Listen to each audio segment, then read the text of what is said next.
জয় মা তারা। মা তারা অ্যাস্ট্রোলজি চ্যানেলের পক্ষ থেকে সকলকে জানাই আন্তরিক শুভেচ্ছা।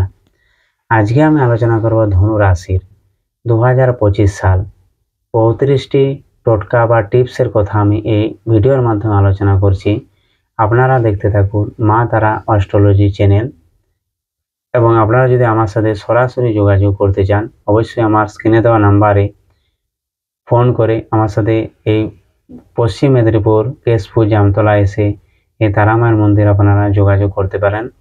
কারণ এইখানে আমি সকল প্রকার কাজ করি, যেমন তন্ত্র মন্ত্র, যে কেউ যদি কোনো কিছু করে দিয়েছে কিংবা বাস্তুদোষ মনে হচ্ছে বা বাস্তুদোষ কিছু কেউ করে দিয়েছে, বারবার বাচ্চা নষ্ট হয়ে যাচ্ছে, বাচ্চা হচ্ছে না, এই সমস্ত কাজ, ভূত প্রেত দানা দক্ষিণা যাই কিছু লাগুক না কেন, বাড়িতে আসুক না কেন, সেই সব বিষয়ে আপনারা আমার সাথে যোগাযোগ করতে পারেন। আমি এই সকল কাজ করে থাকি।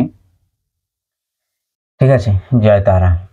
ধনু রাশি হলো রাশি চক্রের কিন্তু নবম ঘর, ধর্ম ঘর বলা হয়, পিতার ঘর বলা হয়, ভাগ্য ভাব বলা হয়। এই ধনু রাশির যে অধিপতি গ্রহ হচ্ছে সে হচ্ছে দেবগুরু বৃহস্পতি। এরা কিন্তু খুব সাহসী হয় এবং বিশ্বাসী মানুষ হয়, ধর্ম কর্মর প্রতি এদের রুচি থাকে, সহজ সরল কিন্তু মানুষ হয়। এরা সম্মান দিতেও জানে এবং সম্মান নিতেও জানে। এরা কিন্তু বড়দেরকে খুব সম্মান করে এবং এদের মুখের ভাষা খুব মিষ্টি হয়, ঠিক আছে। এবং এরা কিন্তু প্রচণ্ড জ্ঞানী হয়, ধর্মকর্ম প্রতি এদের কিন্তু প্রচুর রুচি থাকে জন্ম থেকেই।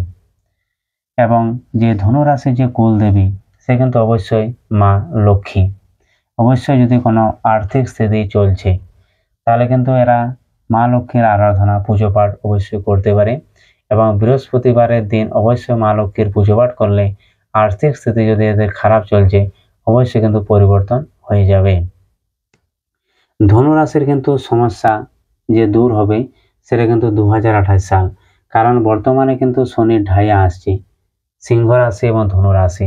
হয়তো ধনুরাশি জাতক এবং জাতিকারা 2014 সাল থেকে মানসিক বা মৃত্যুতুল্য কষ্ট ভোগ করে আসছে। সেই মৃত্যুতুল্য কষ্ট কিন্তু দূর হবে 2028 সালের পর, তারা কিন্তু নয়। এবং এরা যদি কোনোদিন জীবনে হলুদ রঙের কাপড় পরে বা হলুদের চন্দনের মালা বা সোনার আংটি ধারণ করে, এদের কিন্তু অবশ্যই পজিটিভ ফল পাওয়া যায় দেবগুরু বৃহস্পতির ক্ষেত্রে। এবং এরা যদি জীবন সাথী বা বিবাহিত জীবনে এরা আবর্তিত হয়, অবশ্যই কিন্তু মেষ রাশি, সিংহ রাশি, বৃশ্চিক রাশি এবং কর্কট রাশি এদেরকে কিন্তু বিয়ে সাথী করা উচিত। তাহলে কিন্তু এদের বিবাহিত জীবন খুব সুখের হয়।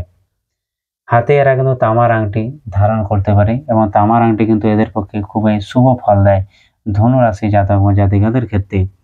এবং এদের কিন্তু সফেদ রং, যা সাদা রং বলা হয়, সোনালী রং কিংবা হলুদ কালারের রং, এদের কিন্তু অবশ্যই গাড়ি ঘোড়া যদি কেনে কোনোদিন ভবিষ্যতে অবশ্যই কিন্তু এই কালারের জিনিসপত্র নেওয়া উচিত।